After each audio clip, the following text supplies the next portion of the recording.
Hi, I'm the Beauty Professor, and you can find my beauty blog at www.beautyprofessor.net. Today I'm going to be doing a quick foundation tutorial featuring the Christian Dior Airflash in one of the more newly released shades, which is 201. So I'll be going over how I like to apply it, and also talk about the cosmetics that I choose to wear over it once I put it on as my base. So today is a really mellow Memorial Day at home. I have just cleaned out 3 closets, which is making me feel very accomplished. And right now on my face, all I have is a little bit of the NARS Peau Vierge number 2, and I'll show you how I apply that. I'll put a little more on as a base.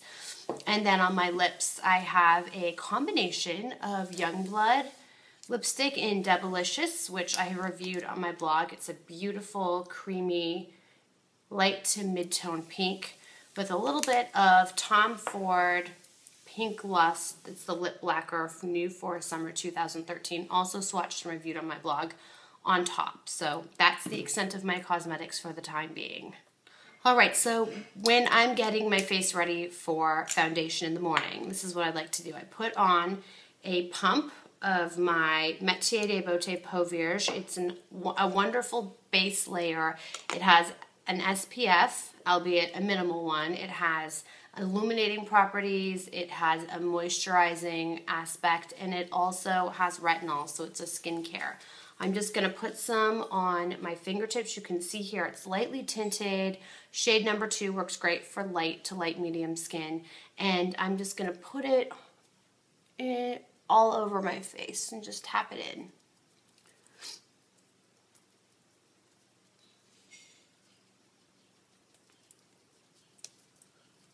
You can already see it kind of evens out the skin, gives it a nice glow, but it's very subtle in terms of effect, and I love the fact that there is a skincare element to this. The retinol works to keep your skin smooth. It's got anti-aging effects, and that's something that I think makes this different than a typical illuminating primer or just a moisturizer with SPF in general.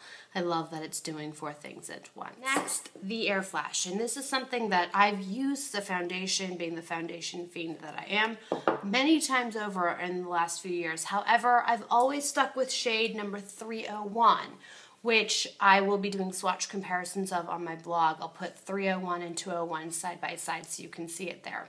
But 301 is sand, and that has a beautiful yellow undertone, and I love 301 in the summer when I get some color on my body and then I try to match my face, but during the other 6 months of the year, or 8 months of the year maybe, where I am much lighter, 301 is way too dark, and so I haven't been able to find a suitable match in Airflash until 201, which is linen, which for those of you familiar with the color or the shades in Dior will know that linen is a beautiful NC 20 to 25 shade. It's got good yellow undertone. So the Airflash is one of those foundations where I think application is imperative. To know how to do this without wasting product, to get the maximum coverage without overdoing it.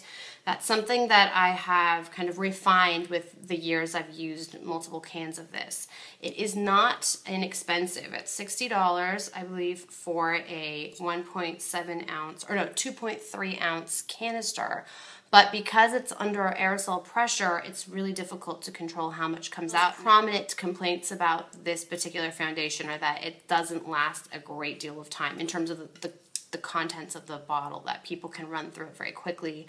And so I've learned how to get the most from this can. And if I'm using it regularly, which I have done in the summer months, then I can get about 2.5 or 3 months of daily use out of this with the technique I'm about to show you.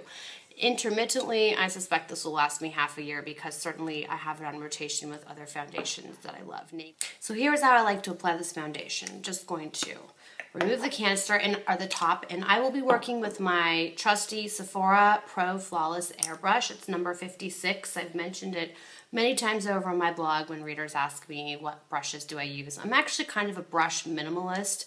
I'm not crazy about brushes, but certainly they serve a purpose at times, and this is one that I use often.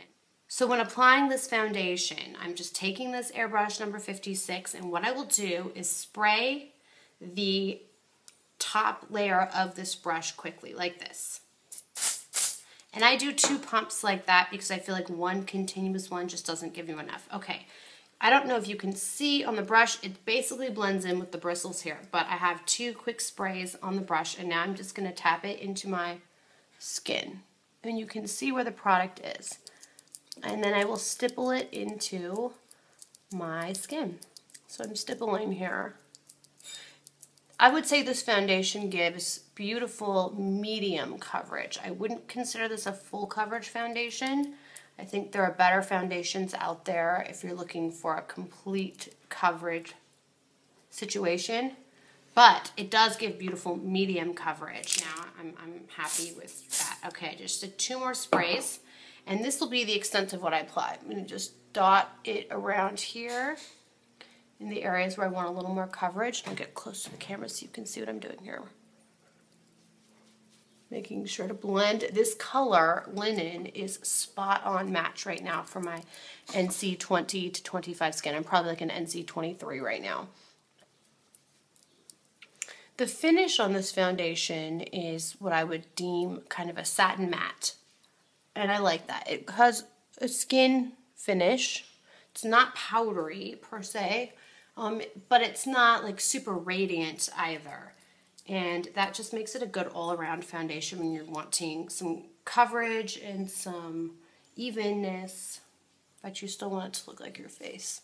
All right, and I am blended in now. I'll go ahead and show you the steps that I use after I have applied to finish my face.